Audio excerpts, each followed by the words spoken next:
Hey guys, what's up? This is Stock Retail coming back to you. You can see by the title here, I'm going to do something a little bit different today, and kind of by the look and feel, I am not in a PowerPoint deck today.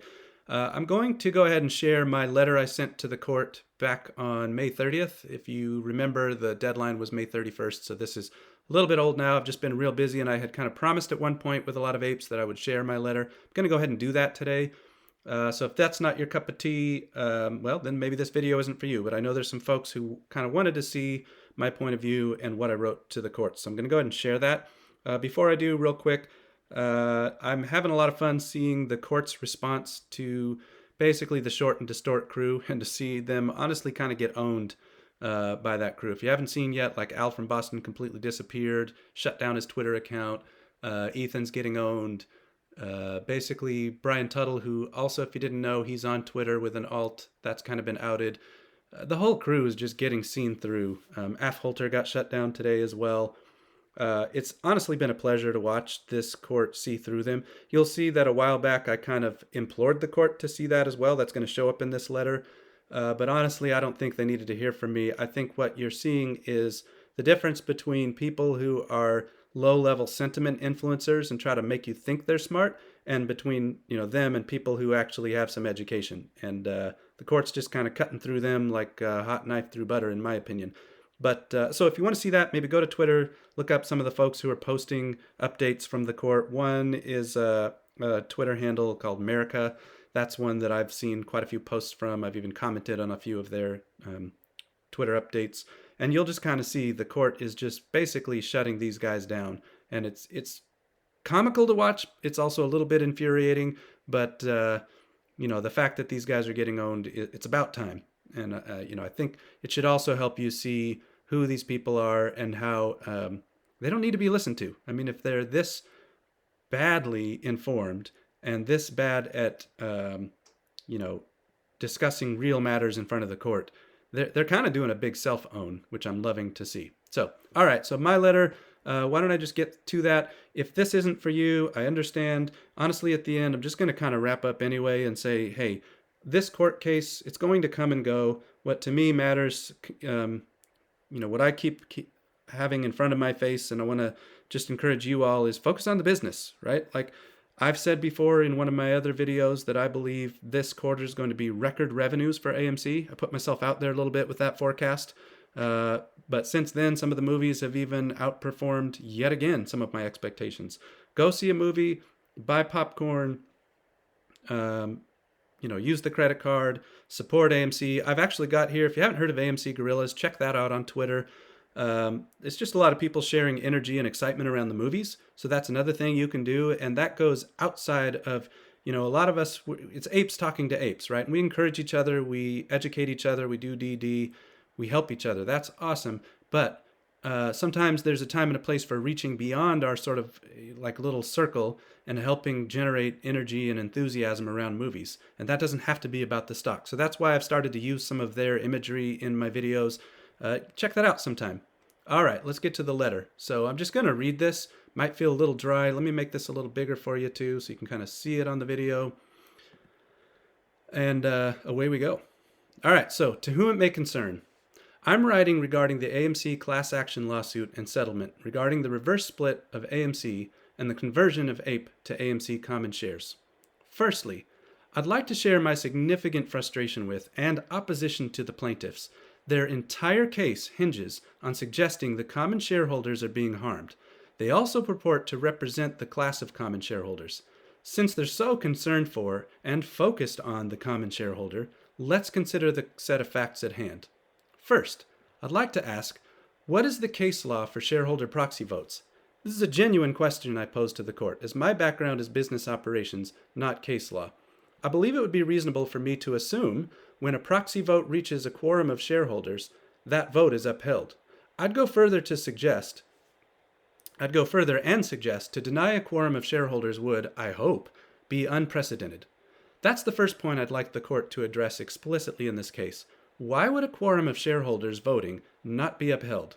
In this case, the AMC common shares voted represented 35% of all common shares. It's my understanding, per the AMC prospectus, a quorum is 33% of shares. Thus, that a quorum was reached with regards to common shares. Note, I'm keeping my discussion to common shares, as that is the crux of the case in my opinion. I believe in this case it is critical to assess the common shares voted, as the plaintiffs allege they represent the class of common shareholders, and they allege that the preferred equity shares skewed the vote. But if common shareholders voted in favor of all proposals, as we did, then any discussion about the preferred equity shares, APE, is moot. Second, since we passed the quorum test on the common shares, let's assess what these shareholders voted.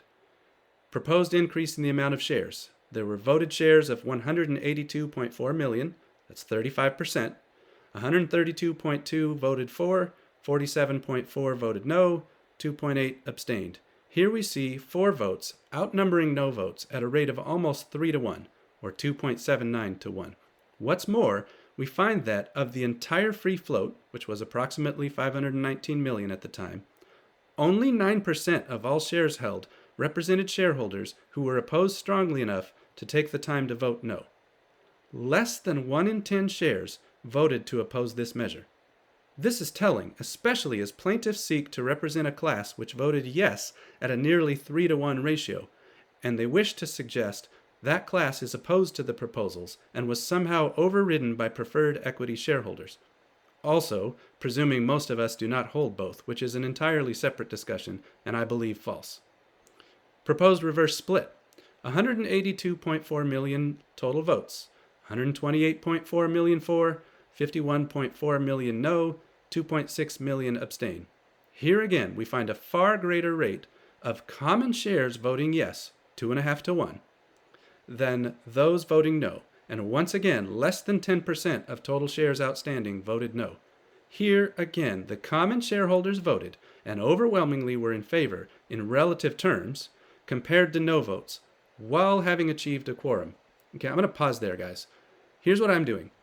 I'm laying out what I believe. Now, remember, I'm an operations guy. I'm not a legal scholar, so there's plenty of room for me to be wrong.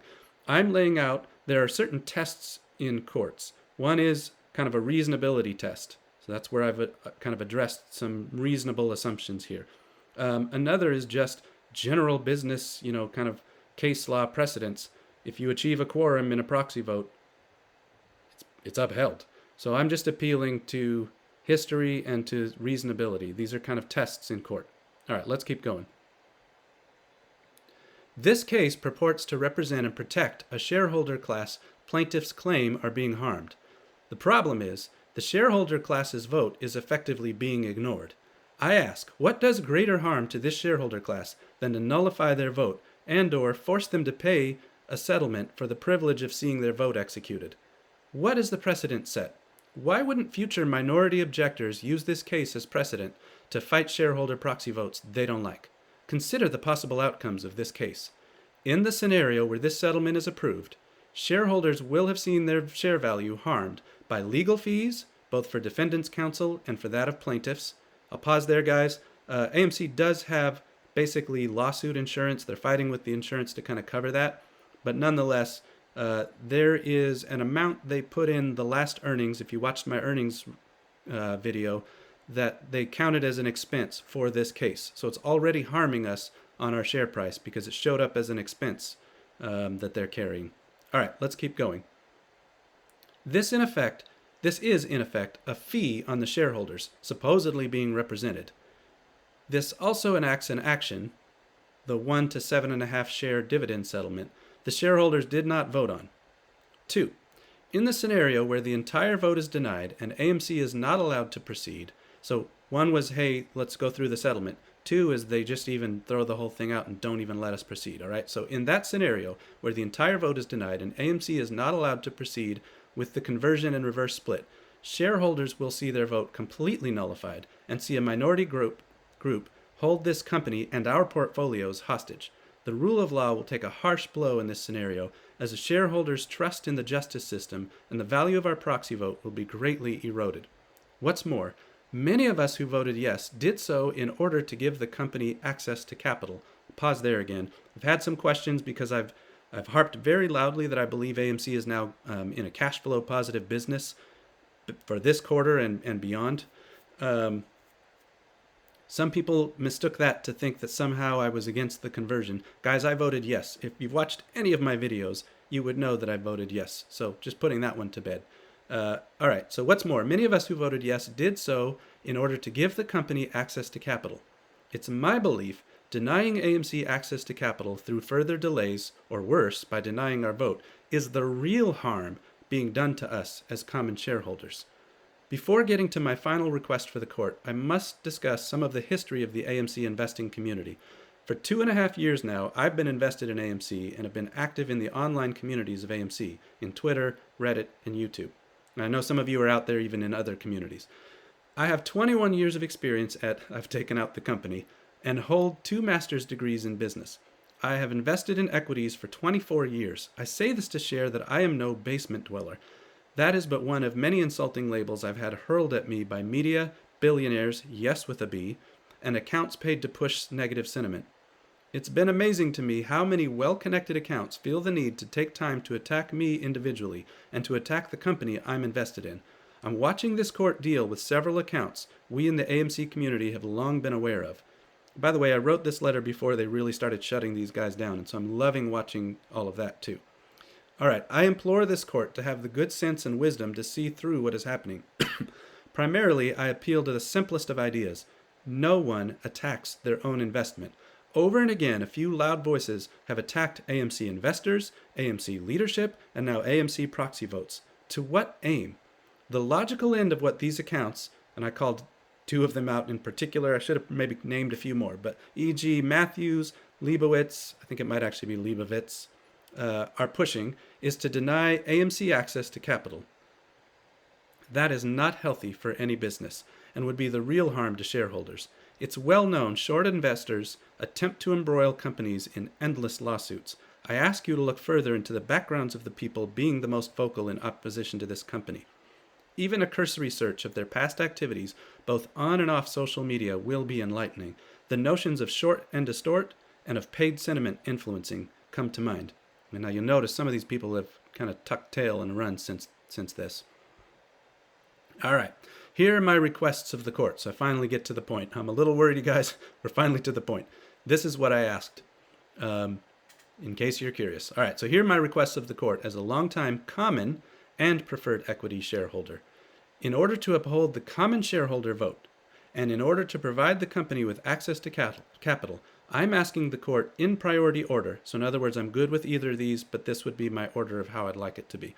In priority order to, 1, dismiss the case with prejudice. That means they throw it out, guys, and this case can never be brought back up and it's just gone. And lift the status quo agreement to allow AMC's shareholder-approved reverse split and conversion to proceed immediately, or as the company should desire. In other words, whenever AA and the team decide to do it. I see no reason the common shareholder vote should not be upheld. If that is not agreed by this court, so I'm just leaving wiggle room, then I ask the following. Approve the settlement. So I did say I'm in support of the settlement, but only if they aren't going to throw the case away. I'd rather have the court case just thrown out. All right, approve the settlement. Lift the status quo agreement and allow the reverse split and conversion to proceed immediately, or as the company should desire. While I believe the case should be dismissed, I also believe a quick resolution to this matter is in the best interests of both the company and of myself as a shareholder. Please dismiss the case or approve the settlement in that order of preference. Finally, this I believe was important, guys. Pay attention to this part. I would like to say explicitly, the plaintiffs do not represent my interests as a common shareholder. Not only do I object to their case in the strongest terms, I also recognize any payment to them is detrimental to the value of my holdings in AMC as an expense to the company.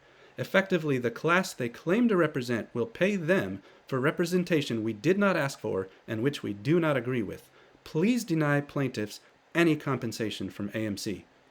Signed, me. Also, just want you guys out there, apes, to know this was one more piece I had put in that email. So I said, P.S. Please find attached, and I had attached it in the email, a letter I sent to the court. So this was one you all would have seen on Twitter. If you're out there, some apes caught it, and a few sharp eyes figured out it was me. Not everybody knew. But, you know, when we could send letters to the court a couple months ago, and you could have them scan it in and all that, mine made it through. So anyway, please find attached the letter I sent to the court prior to the terms of the settlement, and which was scanned into court records. I would like this letter also entered into the records of this case. And there's some kind of reasons why it highlights a lot of things. So it highlights the fact that common shareholders were able to do due diligence. I sort of illustrated in that letter everything about APE, everything about the way this vote would go, everything about the possible conversion and the voting rights of APE. It was all known from the time the company put out filings last July. And I could point to all of my DD on that and all that. Anyway, it highlights the fact common shareholders were able to do due diligence to know all aspects of the preferred equity shares. This is also highly relevant to the case, in my opinion.